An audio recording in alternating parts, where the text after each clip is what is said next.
Okay. This was what was this? How long ago? About a year ago. Neil deGrasse Tyson speaks with Laurence Fishburne, and like the science of the Matrix. So I just kind of want to delve into that and just kind of see where they go with that. Don't try to out deep voice me. Okay.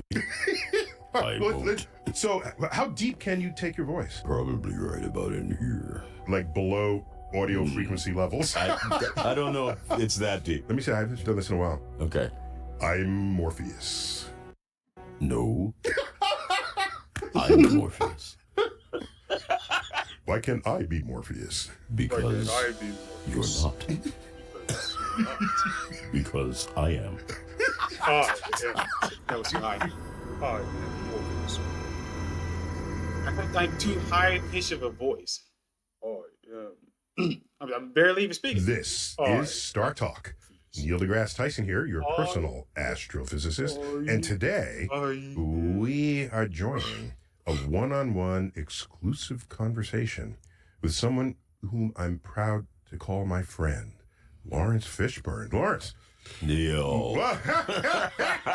How are you, man? Welcome. Thank to you. Star This Talk. is so great. Thank you for having me, man. Oh my God. I'm so excited to be here. This is your first time back at the Hayden Planetarium? I haven't been to the Hayden Planetarium since I was a boy, probably. Oh my God. Walked by many times. But Yeah, because when I was a boy, I came by and it was like, I'm doing this for life. Yes, Yeah, exactly. yeah, I wanted to live here too, but I wasn't that good in science. I liked it, but I wasn't that good. Wait a minute, you told me your mama taught science. My mama was a science teacher. Yeah, Okay, yeah, so then how'd that square out? Well, I found this other little thing that I was good at. Oh, this little thing. You know, that little acting thing, the little play acting little thing. thing. And it kind of worked out for me, so. You know, kind of worked out. Kind of you worked out, think? yeah. So I just look at your catalog. Oh Yeah. my gosh. It's not just deep, but it's broad. And you. I'm looking at it and I'm saying, if I were an actor, that's kind of how I'd want to be. Oh, man, thanks. Because as an actor, you act this way and act that way and act this other way. Yeah. And if you're always doing the same thing, that's not acting. It's not as much fun. I mean, it's fun for some people. Some people, like, they do the thing. They find the thing. It works for them. find They the do niche. that. Yeah. It's cool. For me, I'm a kind of a curious person. Yeah. So I'm interested in stuff that I don't know and learning about stuff that I don't know. So, By the way, that curiosity most of us lose in childhood. And as an adult, you get comfortable. yes, sure. Yeah. But as an actor, it's good to have that kind of curiosity because you never know what kind of part you're going to play. Right. If you're looking for something different every time, like I am. Plus, you want people to, if you're not always in control of what role Right. is offered. Exactly. And you want to at least give the options. Yes, to yes. those, and you want to keep learning. I mean, I want to keep learning. So Yeah. my curiosity has just drove me to I'm just looking at this. do You, it. how many people know you were in Apocalypse Now? A few people. Okay. I'd say a few people. know that. Okay. You had a bit role in Apocalypse Now. I was one of the 4 guys on a boat heading upriver with Martin Sheen to go and assassinate Marlon Brando's character. Right. You were one of the young I was a soldiers, young sailor on this boat. sailor on the boat. Yeah. And I remember you I don't know if you confided in me, whatever. Yeah. It was a little late now. That you were like underage at the time. How old were Yeah, you? so I auditioned for the movie. I was 14 years old. I got the part. They asked me how old I was in the interview. I lied and said I was 16. They knew that I was lying, but they just hired me anyway. It wasn't like my lie convinced them to hire me. It wasn't that. You know, a lot of guys, if you go back and you see these documentaries about World War I, you discover that there were many boys, 16, 17, who enlisted, who lied about their age and they were conscripted anyway and they went so to they war. could fight. Yeah. Okay, so you were 14, lied and told them you were 16, and you were playing an 18-year-old. And I was playing a 17-year-old. 17-year-old. Yeah, Okay. yeah. So that was Apocalypse Now. Yeah. Yeah, Apocalypse Now, and- 1976, 1977. And, you know, Boys in the Hood, John Yes. Wick. John oh Wick. my gosh. Yeah. That's just fun, mindless entertainment. Right, yeah, with yeah. John Wick. Yeah, style above content. Fighting, Yeah, I love fighting. me some good fighting, Yeah. you know. Yeah, it's all Fighting. good. And, you know, even I've forgotten you in Blackish. Oh, my Blackish, gosh. yep. as the grandfather, The as Pops. grumpy grandpa. Okay, I'll check grumpy it out then. grandfather, Pops. That was fun. I didn't see, like, the CSI, titles where I saying played before. a scientist. Yes. Television, Pee Wee's Playhouse. Oh, Where I played the cowboy, Curtis, I forgot Cowboy about Curtis. that. Yeah. Pee Wee's Playhouse. Yeah, Pee Wee's Playhouse. Yeah. Man. Good fun. So what I thought was broad and diverse wasn't even the full story. No, not at Not all. quite. Okay. No. All right. So you played a scientist on CSI. Were you the guy in the morgue? No, I was not the guy in the morgue. I basically replaced William Peterson. When William Peterson, who was the bug man, left, Okay. my guy came in. I was a guy named Ray Langston, who was a pathologist. So which CSI was this in the pantheon of CSIs? It was in the original CSI, which took place in Vegas. I didn't remember that. Yeah. Okay. Yeah. By the Season way, 9, 10, and 11. You must know CSI ended up, it became so successful as a force of attraction for people who might want to become scientists. I didn't know that. Yes. Oh, wow. And at least anecdotally, there were chemistry professors say, why are all these women now in the class that weren't normally and have asked, been there. I saw scientists on CSI. Because they were real people portrayed. Right. With real social lives, personal lives. Yes, exactly. They were not just the they weren't scientists just in the nerds lab, and brainiacs. the nerd lab scientists that give me the answer and let's have the real people move on. Right. They made science sexy. They were the real people. Yeah. And CSI created a museum exhibit that I traveled. know. That's right. They did. Yes. They did. It made science sexy. Yes. It was the way they shot it. And what I used to always tell people about the show was, they were like, oh, you're the star of the show. I was like, no, I'm not the star of the show. I'm like, the crime that they're solving with the scientific method is the star of the show. Yes, there it is. That's the star of the show. Science reigns supreme. Absolutely. In every Every episode. Every episode. Yep. So, CSI. was that your only Check it time out. a scientist? No, my other time as a scientist was in a film called Contagion that came out in 2009. I played the head How of the did I miss director that of the one? CDC. Nice. So it was all about, tracking down potential pandemics that were going to happen. And we had a guy who recently passed on, a guy named Elliot, who was the head of the CDC, and that was his job. And every day he'd be on the set and he'd be like, look at this. Look what we're tracking in Bolivia. Look at what we're tracking in Africa. As Look an at what we're-" advisor. Yeah. Yes, And he yes. would be like, we're tracking this Yes. in this country. We're tracking this disease in this country.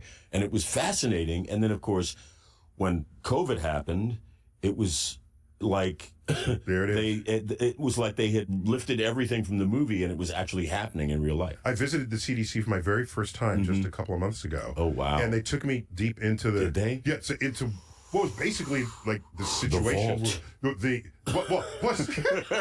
I saw this vial of Legionnaire's disease fluid. Yeah. It's like, Yeah, it's like man. this is what they study this. Yes. And so I went into the room, and as an astro person, the only analog I have to this is mission control.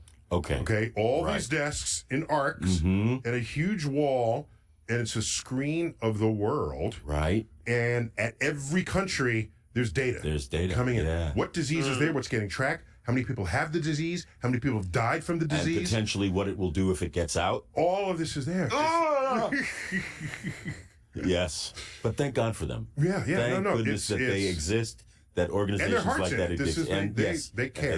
They care. They care. Yeah. So, scientist twice. Two Okay, scientists. let me say I'm a little disappointed given how many movies you've made.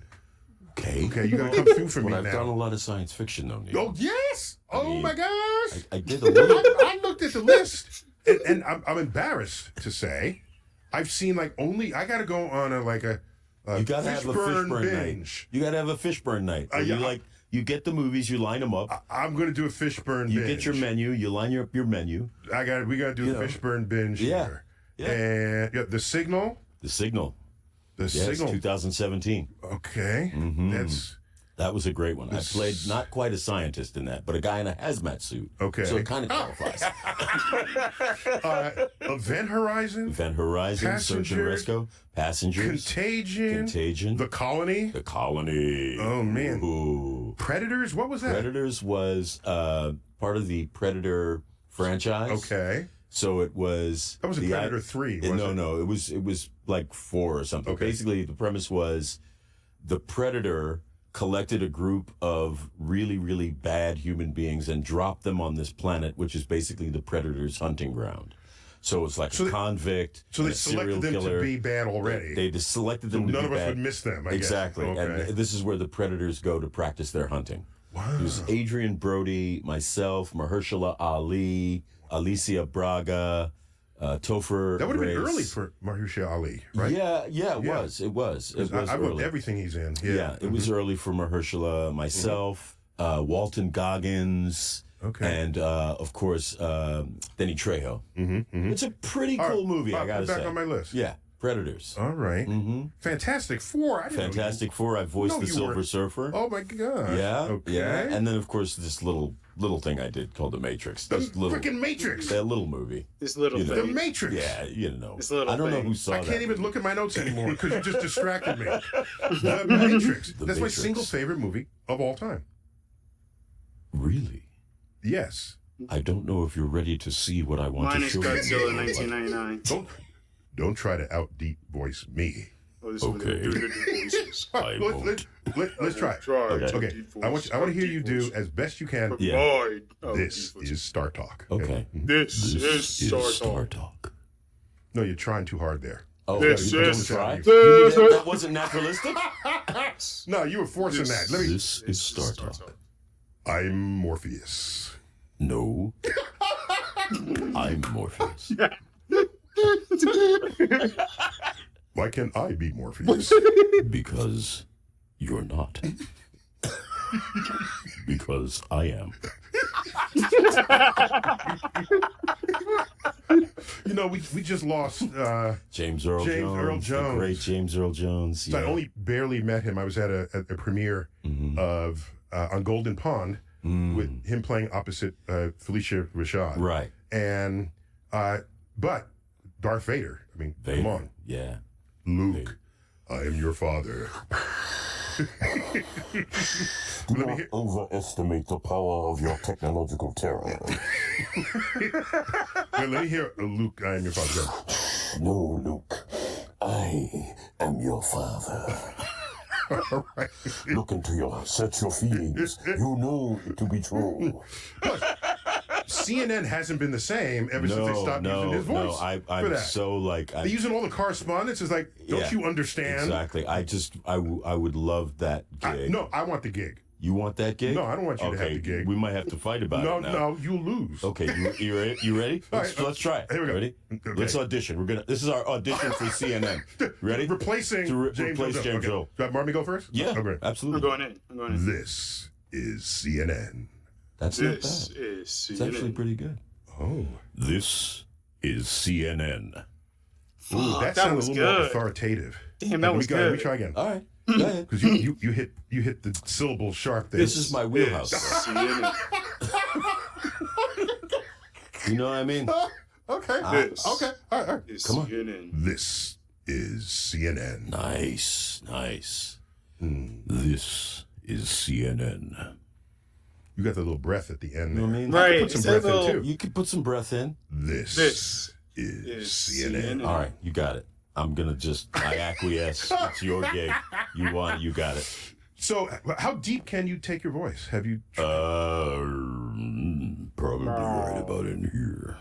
like below audio frequency levels I don't think it's so. I don't think it's Some that 20 that- hertz? I don't know if it's that deep. with but- 20 to 20,000? That's the traditional range. The lady's Actually, like I the just deep put it voice. through a thing. I go to the studio and they put it through a Oh, thing they- and it they'll comes out. take it down. Yeah, and it Take sounds it like down. Evil Alien. Let me see. I haven't done this in a while. Okay. And now, oh yeah, Oh yeah. oh no. Come on, baby. Okay, so now if you Went can too do high. that voice, then it looks like Morgan Freeman got all the God jobs. Yeah, he did. He did get all the Almighties. The Yeah. Almighties. He got all the everlastings and the Almighties. Yeah. This beautiful tree. Okay, so, you know, But you got the cosmos. Yeah, You got the you concept. can't have a pipsqueak voice coming out of the No, universe. you can't. That doesn't work. No. It's like burning bush. Gotta be down here. You gotta be. It's just a bias we have. Yeah, it does. Suppose It is. God's voice was, "Hi everybody." Exactly.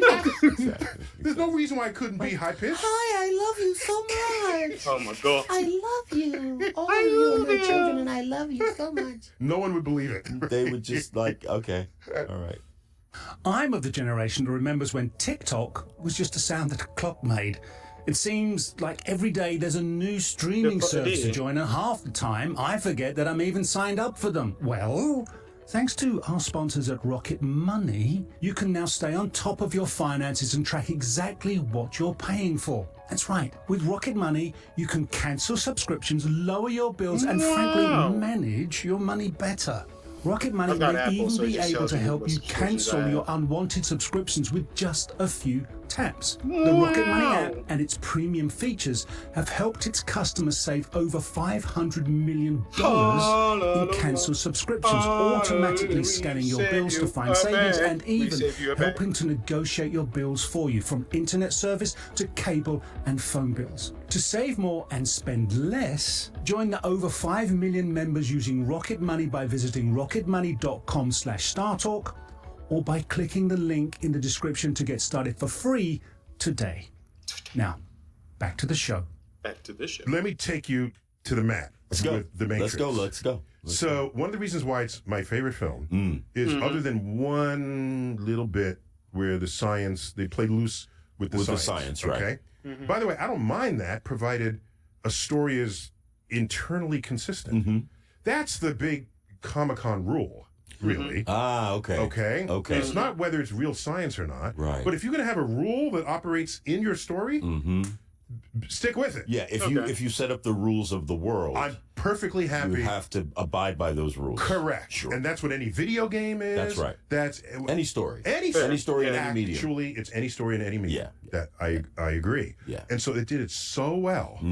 And it was such a fantasy adventure and good and evil, and I don't know, it was beautiful to watch. Yeah. And so just kudos to the Wachowskis. Absolutely. Yeah, it was a brilliant. You had to choose whether or not to go back inside to be a battery execution or of a brilliant. fight So for life. apparently, rumor tells that Will Smith's agent was not convinced by the story enough to have him play Neo. Okay. And so what about the Goober story could have been intrigued you? Neo. Because moved to Australia for 5 months or whatever. For 2 years, basically. 2 years, yeah. Basically, I mean, we were there for 3 years doing all three movies. I mean, he was probably doing something Essentially, else at the time. what drew my interest in it was... So it wasn't too weird for you. See, I don't know what this is. I understood it. Oh, so I maybe understood it Will when I Smith's read people it. couldn't Here's the thing. There was a guy, one of the main producers on it. So obviously, Joel Silver was one of the producers. There's another guy named Lorenzo Bonaventura who was one of the producers. And he was, I think, the guy who was like showing this to the studio executives, to the people who make the decisions. And a lot of the story is... the shirts or the jackets? The suits, whatever. The suits. Talk about missing the an executives, opportunity. right? And many of them were... The story is that many of them just didn't get it. They were like, we don't understand this. And what I've heard is that Lorenzo's response to that was, don't worry, no one under 30 understands it anyway. Wow. Right? Okay. So I was 34, 35 or something when I read it. And it was the most original thing I'd ever read. That didn't mean that everyone was going to get it. That didn't mean that everybody was going to understand it. That's what my experience with Apocalypse Now had taught me. Because when I made Apocalypse Now in the 1970s, it was the most expensive movie ever made. It was the most ambitious movie ever made during that period of time. Marlon Brando was in the movie, and Martin Sheen was in the movie, and it was about the Vietnam War, and it was exciting, and John Milius wrote the screenplay, and all these wonderful elements.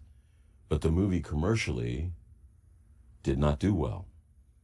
It was a critical success, but it was not a commercial success.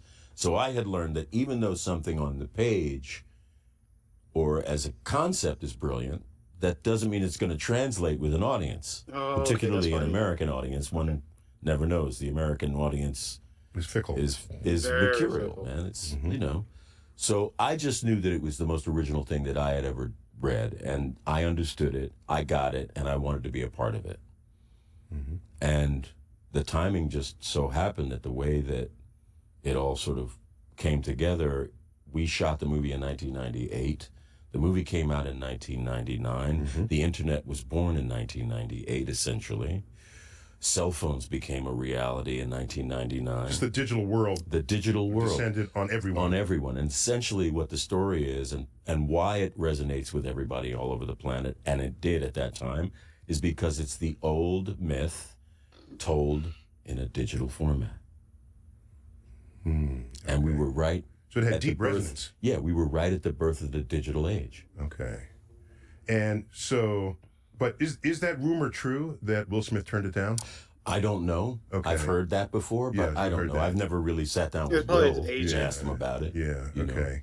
When I heard that, I said, how does an actor know what role you should or shouldn't take? Well, agents. It depends on who you are and, what if you're true to yourself, it doesn't even matter. You're just true to yourself. Yeah, I mean, it's anybody's guess. Maybe that's the case. I don't know. I've never sat down and asked Will about it. Okay.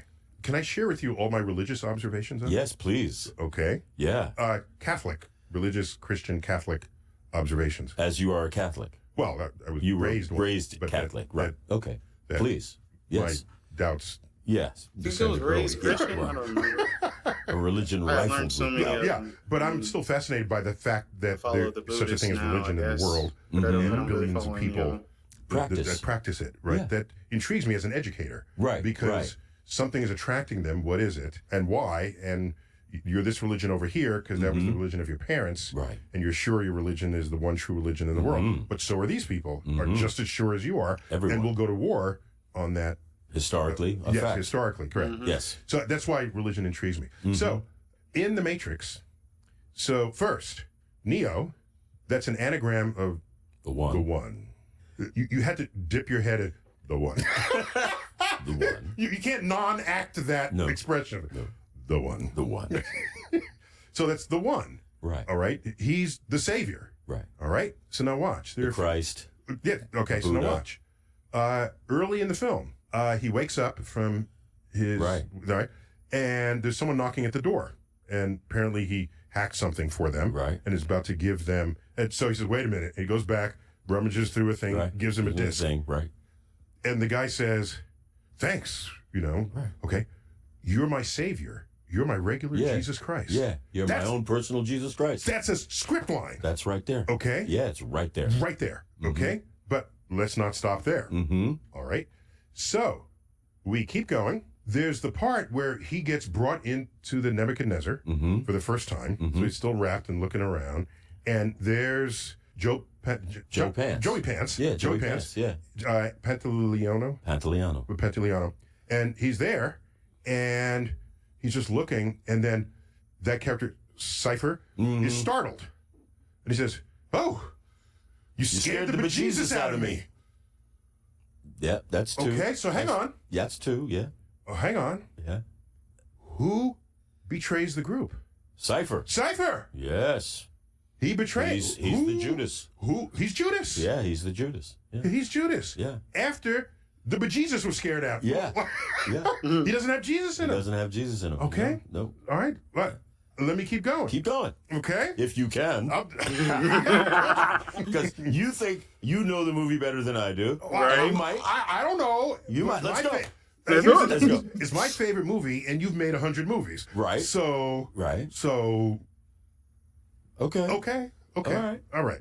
So then, everyone sort of decides that he's the one. He's the one. Right. Right. When he's like pulling Trinity up. Oh, from the yes. helicopter Yeah. as it comes in. Yeah. He is the one. I told you he is the one. He is the one. Do you believe it now, Trinity? That was good. Having him there. I don't know what it means to compliment you on exactly imitating Your own what work. you paid to do in a movie. And I would say, hey, you should be that character. Brilliant acting. Brilliant acting. Already been done. No, but the weird thing is, you're not imitating that character. You were that character. Yes. Brilliant acting. Even that. Yes. Yes. Yes. Yes. So let's fast forward towards the end. Mm-hmm. He gets shot point blank Right. by Smith. Yes. Yes. Right. Yes. Then he drops. Drops. He keeps firing into him. Yes. Okay? Look, just, all right. Do you know how many bullets he put in him? I don't. You don't. I don't. I will tell you. Tell me. Okay, it requires a little bit extrapolation. Okay. Okay. Okay. Do the bullets you see? It's like 4 bullets point blank to the chest. Okay. At that point, we go back to the Nebuchadnezzar, and you see his body responding. Yes. Right. Okay, but what if you track the rate that bullets are being fired? Yeah. And continue them into that scene. Then we come out of the scene, and there's a few more bullets that you observe. Right. That's 14 bullets. Okay. Okay? Okay. There are 14 stations of the cross I didn't in know a Catholic that. church. I didn't know that. Now, for non-Catholics out there, in every church, Catholic church, typically in the pillars that surround the main open area from the side areas, mounted facing inward, are 14 drawings, paintings, relief maps of the 14, they're called stages of the cross. Got it. Okay? Yeah. And they're key moments in Jesus' life. And it's an early movie, really. Oh, The word movie doesn't even exist. Exactly. Right? But a sequence. But it's visual. It's a visual sequence. Representation. Okay? Okay. And it's all of it, and it's he's tried under Pontius Pilate. He carries the cross. He's put up on the cross. He dies on the cross. Oh, yeah, okay? yeah, got it. So it's all, you can look it up on any, Okay, you know, you 14 can find stages it. of the cross. Yes. 14 bullets. Now, Interesting. and he dies. Right. Then he's resurrected. Resurrected right It there. comes back more powerful than ever before. That's right. Is that not Jesus? That's Jesus all time. Joining the side of God. That's Jesus all day. All day. Yeah. All day, all night. Day. So who's Trinity? Well, okay, so we got it like... In the Catholic... That would have to be Mary Magdalene. Okay. But I'm thinking... Let me she not go does that take far. him to a sex club. That's where they meet. At the sex club. Was that a sex club? That's a sex club.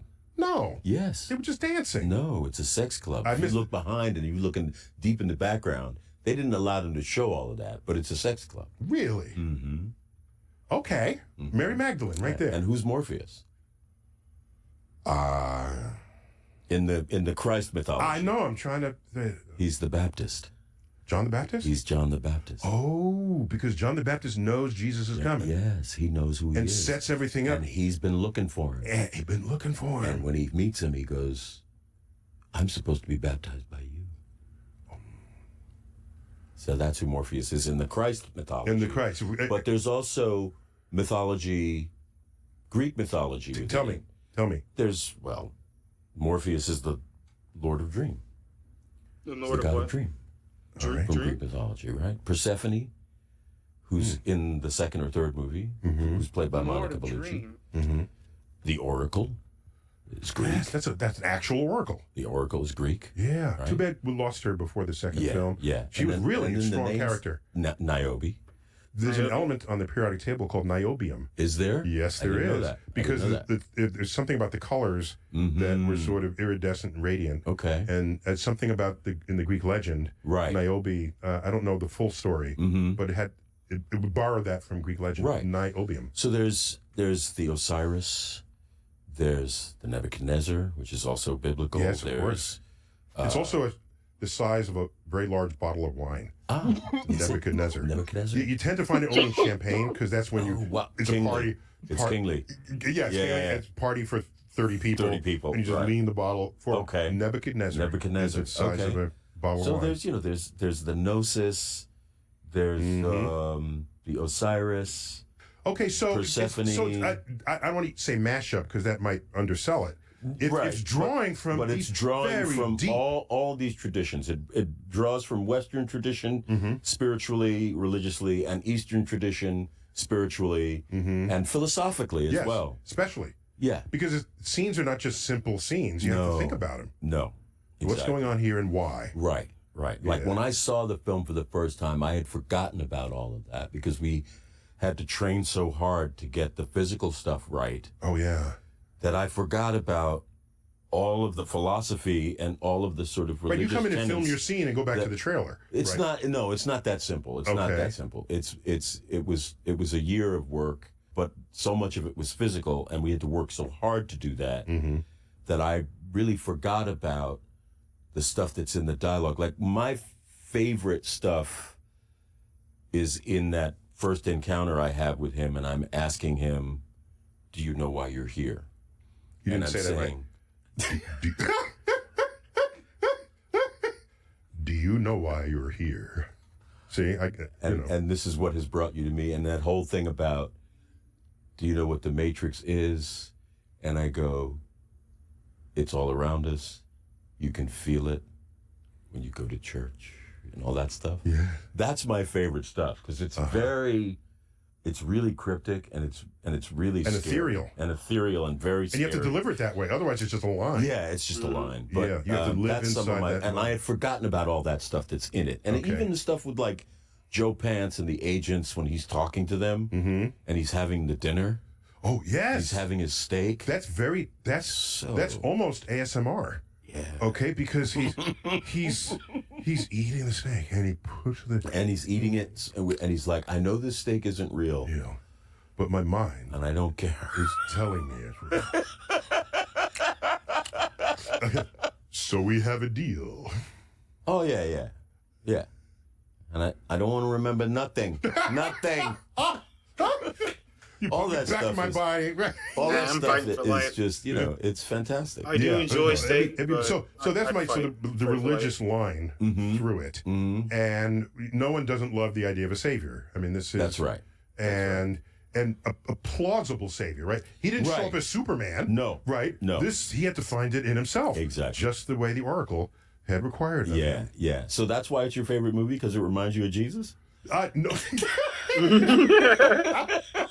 No, I respect storytelling, Right. and the stories that have outlived civilizations. And the story of the Christ is indeed That's there. a powerful That's story. there. It's very Yeah. powerful. Yeah. Very powerful. So there's all of that, and then there's a few more things. Okay, they tossed in. It was a little bit. They stapled it on when the Oracle says, "Oh, watch out for that glass," and he says, "What glass?" Oh, yeah. And he turns around and it drops. And he drops and it, she yeah. says, "That glass." Yeah. Now here's going to be eating your craw. Would you have done it if I didn't? If you did, exactly. Okay, it's one of these future. Trying to avoid the future, make that future happen. Sure. So I thought that was unnecessary because the movie was already deep. And, and that was almost cliche sci-fi time, Sure. future prediction. Sure. I thought the movie was above that, but fine. Okay. I liked it. I thought it was clever because of what they did, the way they set it up with the know thyself sign. Oh, yeah, Above. right. And they set it up with that. And also that she's grandma and she's baking cookies. Yeah, no, it was a full... Her baking cookies, and she's in the projects. Like, Yes. she lives in the projects. Those are the I don't know if people know that those are the projects. But did they have projects in Australia? Well, we weren't supposed to be in Australia. No. It takes place in a modern city. Yeah, I think ostensibly Chicago. Yes, basically. Okay. Yeah. And I only know that because I have the original script. Oh, okay. Yes. Cool. And, yeah. And so it's the L going It's by. the L. Yeah. And They and wanted to shoot it there, but and the unfortunately couldn't do it. Heart of the city. Heart of the city. Heart of the city. Hotel. Yes. And Wabash Avenue. And Wabash. Wabash, yeah. Wabash Exactly. is a main street in Exactly. Chicago. Exactly. And that's an explicitly stated street. Yes. No, but I'm saying, Yes. where did you guys get the projects in Australia to film in? Oh, there was all location. It wasn't location. That wasn't a location. That was a soundstage. Oh, just set that up. Yeah. Okay, very well done. Yeah. That felt like the project. It did. Okay, It did. 'cause I grew up in projects, and that it felt mine were like the middle project. income projects, so Yeah. there were fewer junkies. Yeah. No, but it felt like the projects. Yeah. And it really did. Yeah, it did. Yeah. They got that. Yeah, they got it right. And a couple He things. said fewer by the way- junkies weren't in the projects. I'm getting there. That's my next thing. Sorry. Oh, Sorry.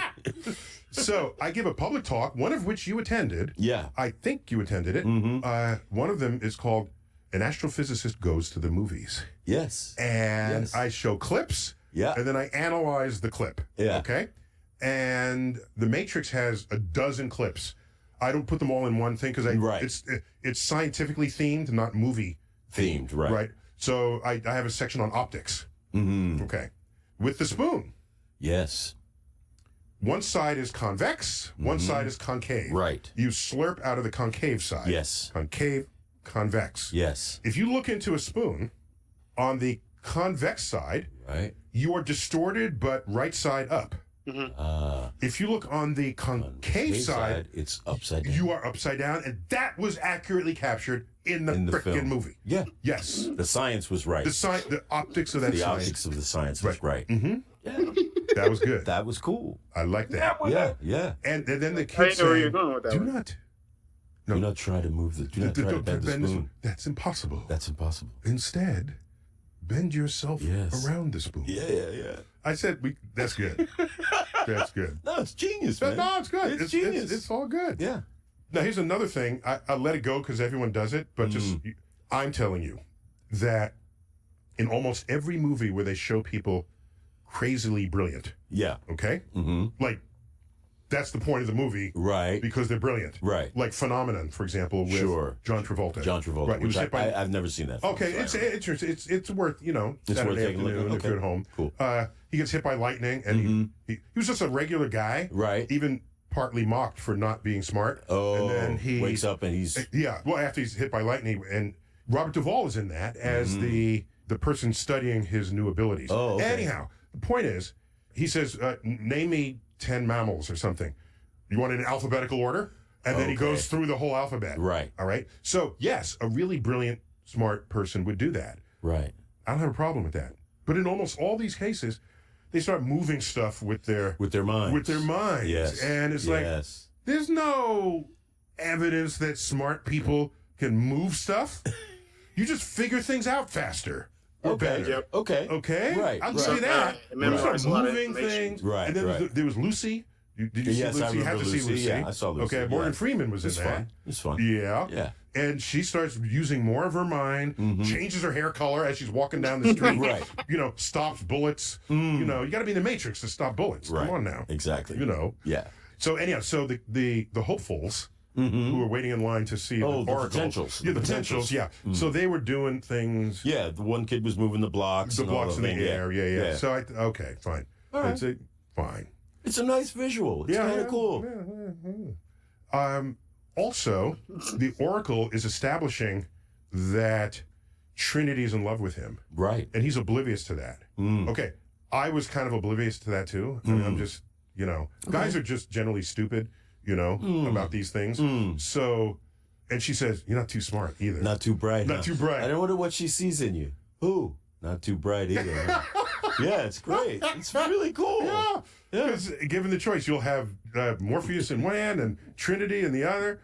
And, so I think it was brilliantly acted by Keanu Reeves, where he's in the car and they're driving and he says, good sushi. I used to have noodles. I used to eat noodles there. I used to eat there. Good noodles, really good noodles. Really good noodles. Yeah. And he says, none of that's real?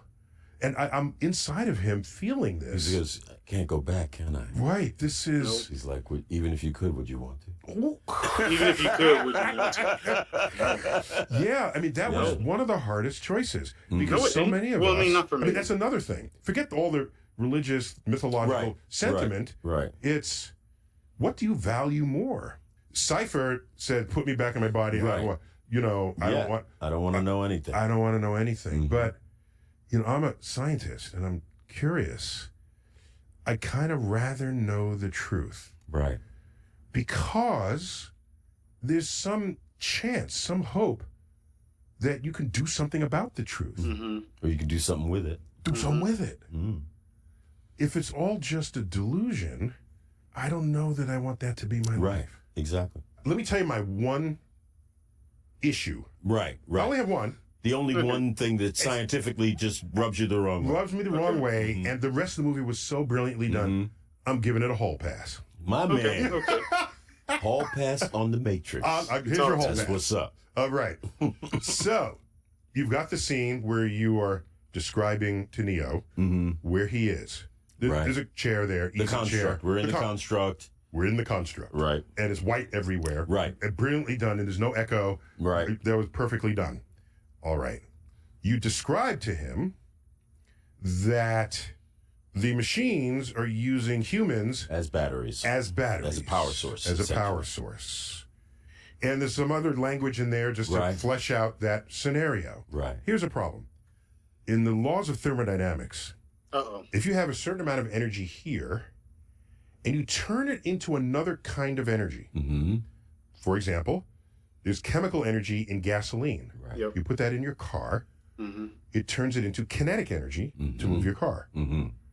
You ingest food, which is chemical energy, and you keep your body at body temperature, even though it's colder outside. When you're comfortable 72 degrees, your body is still maintaining 98 degrees. Inside. If you put anything outside at 98 degrees, it'll go down to 72 degrees. Even though you're saying that's a really comfortable, your body's actively maintaining your body. That takes energy. Right. Your body's moving. You're running. You're acting. That takes energy. Right. Okay? It turns out, anytime you convert energy from one form to another, you don't get 100% of it. You don't get 100%. No, you get like, at best, 90%. Your car, I forgot the numbers, the efficiency's grown over the years. Car might get 30% of the energy of the gas to have you move forward. Got it. You know where the rest goes? Into heat. That's why the engine gets hot. Got it. Of a combustion engine car. Okay. We just take it for granted. Of course it's going to get hot. Wait a minute, that's energy I wanted to use to go forward. That's miles per gallon wasted as heat. That's what happens when you convert from one form of energy to another form of energy. Okay. Okay?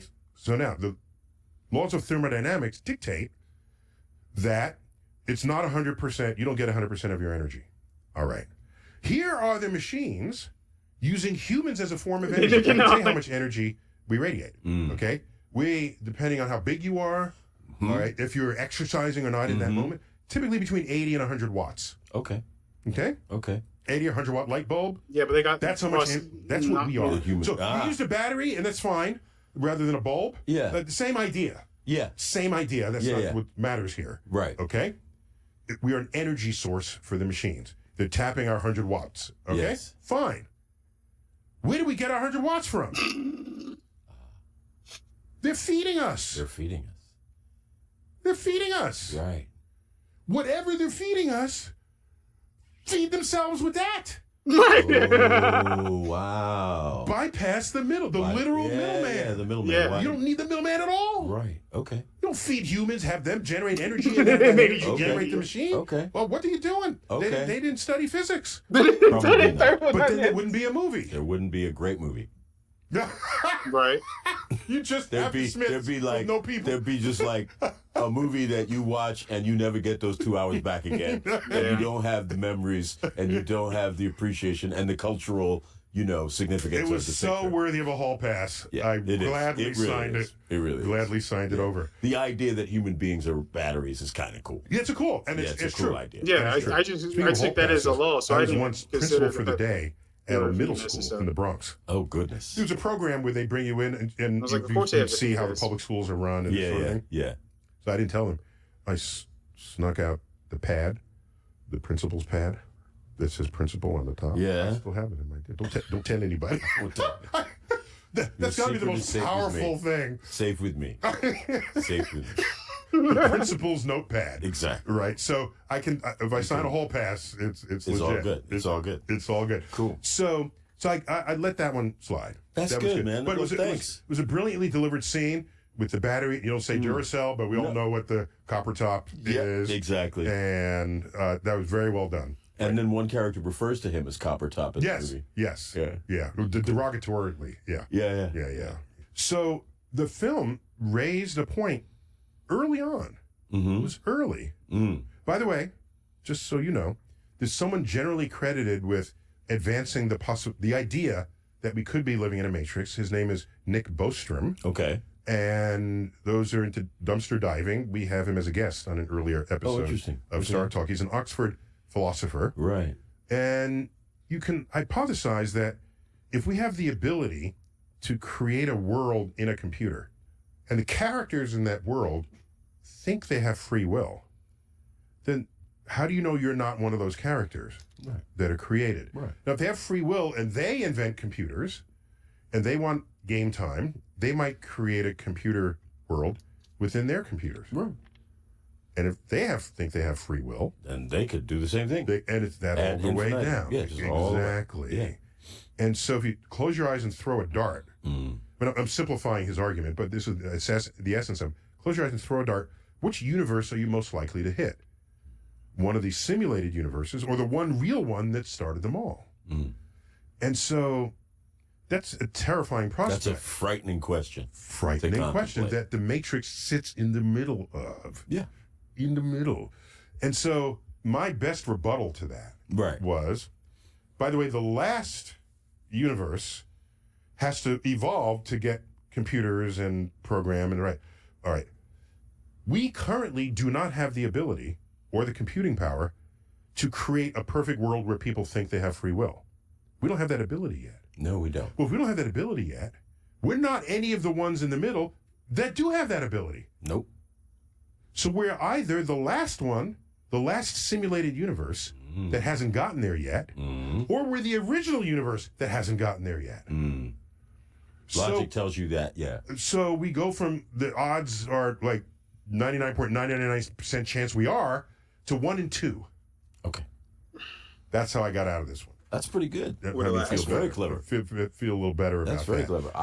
I was just talking about like the phones and virtual lives that people are living online. Oh. That's what I was like. Oh, that's like not you think so it's you not become your own avatar.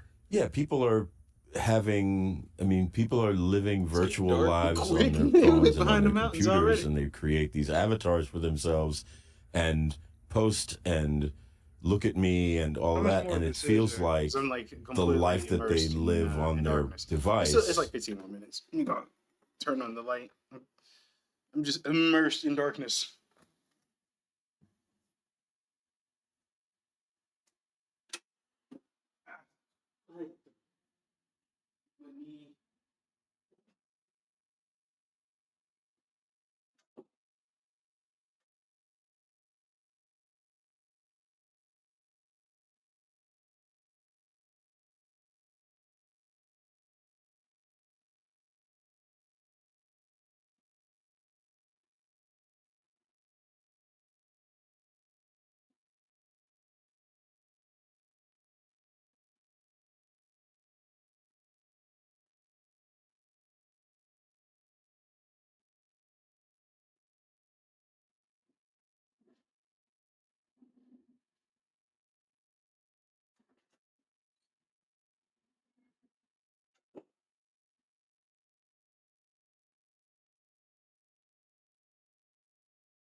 Is more important than their life here and now in the real Reminds me world. of Chris Rock, who said, anytime you meet someone, it's not really them, it's their representative. It's the person they want you to think they are.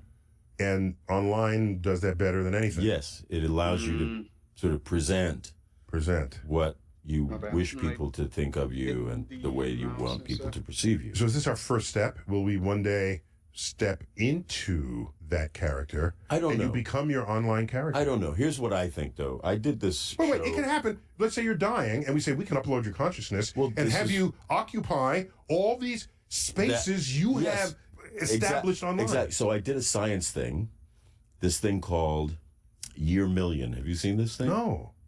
All right, so Year Million. Yeah, it's a limited series. It was about 4 episodes, and it's all about the singularity. You've heard of the singularity? Yes, of course. So it's the hypothesis is the singularity, and when that's going to happen, and when it all becomes sentient, and ultimately what will happen is we will evolve to this point where we integrate with the technology.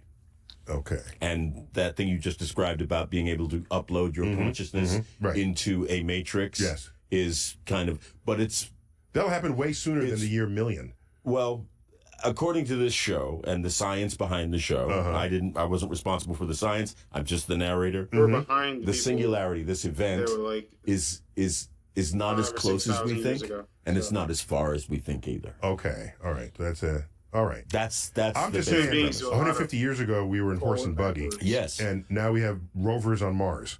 Okay? Right. So, But what's happening here is what's important. Yeah, all right. Not what's happening out there. Uh-huh. Because I mean, even to get out there, we don't have the infrastructure to do that yet. No, not yet. And that's going to take a long time to figure that out. Wait, so straighten me out. The Matrix was when you're not in reality. Got it. Yes. Okay, so when you're in the Matrix, most people, as they say, you take out her garbage. Garbage. Yeah, you go to church. You go to church. You go to work. You go to work. Yeah. And But you can feel it. yes, so who in the movie are only the hackers the one who felt it? The ones with great computing power? No. Would everyone have felt it? I would like to think that everyone felt it, but not everyone paid attention. In other words, most people chose to ignore the feeling. Okay, And then there were certain people who couldn't ignore the feeling. there it is. Because I wake up and I have these feelings. I mean, talk to us. Uh-oh. Something getting ready to happen, man. Right. No, We're in the so Matrix. I wonder more often than I should. Why is it that I wake up every day as myself? How come I don't wake up as another person? Why am I consistently myself every day? And then I wondered, is that even true? Do I actually wake up as different people every day, thinking I was always that person? And why am I having these thoughts? You should have been an actor, man. Because then that wouldn't bother you. You could just it wake wouldn't up bother me. You would wake up and be whoever you wanted to be that day. I saw your one-man show. I feel like Technically, both answers are true. One person is never consistently themselves or forever changing and stuff like that. And then also, if you believe in like the one consciousness, the singularity, we're all one subjectively experiencing each other and stuff. So, time and all that stuff doesn't exist. Tiny Tim today. I know. I saw your one-man show downtown Yes. at the Perlman Center. Yeah. And it was a series of skits, and you were completely different characters Yeah. in every skit. The different characters, the different tonalities, Sure. different body gestures. Sure. Yeah. Yeah, acting is not just did you deliver the line right. No. Did your body participate Right. in the delivering of the line? It's it's the storytelling thing, it's the characterization thing, it's the physicality thing. But essentially, that show was the thing I've been working on forever and ever. And Yeah. Just congratulations on that. Thank you. And it's just, those 5 characters that I do, plus myself as, an adult and as a child and as a younger man and all that. But thank you. Thank you for coming to see it. Yeah, no, that was good. It was good. It was beautiful. So, there so many great actors where you part the curtains, and somewhere in there, they've done Shakespeare, Yes. right? And you were Othello. Yes, I did Shakespeare. I did Othello on screen with Kenneth Branagh. Oh. Yeah, he's a big Shakespeare guy. He's a great Shakespeare That's his thing. actor. Yeah. And Irene Jacob. Yeah, back in 1995. Yeah. Yeah, okay. The street cred, Shakespeare cred. I got a little shake. Ah, I got a can shake shake in it the up mix. a little bit. Yeah. It was fun. It was great fun. I haven't done it live, which is one of the things I hope to do in the future. In fact, I'm engaged to do it at the Perlman. I'm engaged to do King Lear at the Perlman sometime in the near future. Yeah. Wow. Yeah, I'm going to do that. That's an important story right there. It's a great story. Oh, wow. Some say it's arguably one of the greatest plays ever written. And for me, it's up there, just for the messaging. Right. Yeah, that it is. It's powerful. For me, Shakespeare, the challenge is, here's this very awkward sentence to anyone's modern ears. Sure. And you got to deliver it like that's exactly what you would have said in that moment. In that moment, at that time. And that's hard. Well, he's a better poet than we will ever be actors. So Wait, pause. I gotta. Okay. I have to credit. I have to credit. I have to catch up with that sentence. I just have to credit that with Kenneth Branagh. Kenneth Branagh said that to me when we were doing Othello. Okay. He said, "Shakespeare is a better poet." That than gave we you will something ever to be ascend actors." to. It gave me something to take comfort in, and it allowed me to relax, and not try. Like, I'm never going to be as great an actor as Shakespeare was a writer. Okay. I mean, So I don't have to don't try have the to do that. defeatist. All I need to do mentality. really is You can be just use it as a mindful bar and be like, I'm going and to surrender to the language and try to speak the language with as much ease and dexterity as possible. I like it, surrender to the language. I like that. I was in the Oregon Inn. I attended the Oregon Shakespeare Festival. Oh, yes. Up in Ashland, Oregon, just recently. I've never been. Oh my gosh. The whole culture is embedded in the town. Never. And I saw Coriolanus for the very first time. Oh, I just saw it in London with David Oyelowo. Oh yeah, okay. Yeah. It's one of the most violent things ever written. Oh yeah. Okay, except their version. Now this sounds like they're just trying to be woke. Yeah, okay. Okay. Their version was played by women and non-binary actors. Wonderful. But all women. Yeah, okay? yeah. Okay. And you say, well, why are they doing that? What's the point of that? Here's why. When you see guys being violent, you say, oh, they're just guys being violent. Right. You see a woman threatening to slit someone's throat. Our acculturalization says that's especially violent. Because women don't go running around threatening each other with knives and swords, and it's not a thing in our culture and in our literature. When you see women doing it, it brought the violence to a whole other level that I think I would have missed. Otherwise, it was just unless you were in a woman's prison. Unless in a woman's prison. Okay, you say that like you've been. I haven't, but I'm assuming. Okay, yeah, no. So it was it took me to, now it just took 5 minutes to adjust to it, but then it's like every act of violence was more violent because of that. So people just exploring ways to get out of a story things that you wouldn't otherwise know. Right. What's this with you and the American Academy of Arts I was made a member of the American Academy of Arts and Sciences last year. Well, congratulations. Thank you. I was so honored. I was so surprised. My friend David Anderson, who is a scientist who's in Pasadena, California, nominated me, and then... That was a dig, because I didn't... Because you didn't. Because my friend Neil deGrasse Tyson didn't. And then my other friend... So was that a dig? I don't know. Francis Ford Coppola was the other person who seconded my nomination. So of course you know him because he directed... He directed Apocalypse Now, and Rumblefish, and Cotton Club, and One from the Heart. And these are all your movies you're in? Right. Okay. I was in One from the Heart, but I got cut out of it, thank God. I was mercifully cut out of it. And then a movie called Gardens of Stone, which is the only time I ever worked with James Earl Jones, the late, great James Earl Jones. And then most recently, Megalopolis. Oh. That's on my list. Yeah. Yeah, I've seen previews. Which is beautiful. Yeah, I've seen previews. It's really beautiful. So I sort of know Coppola, Francis Ford. We met a couple of times, just overlapping paths, and his film, The Conversation, is second just below The Matrix as to my favorite. That's, wow. It's a very tight, brilliant story, but really cerebral. And cerebral, yes, I'm really there. Cerebral. Plus, I identify with the main character who is himself geeky and a little socially awkward. Socially awkward, but also in a world of his own. Yes, and very, very much isolated. Yes, that's what part of back then.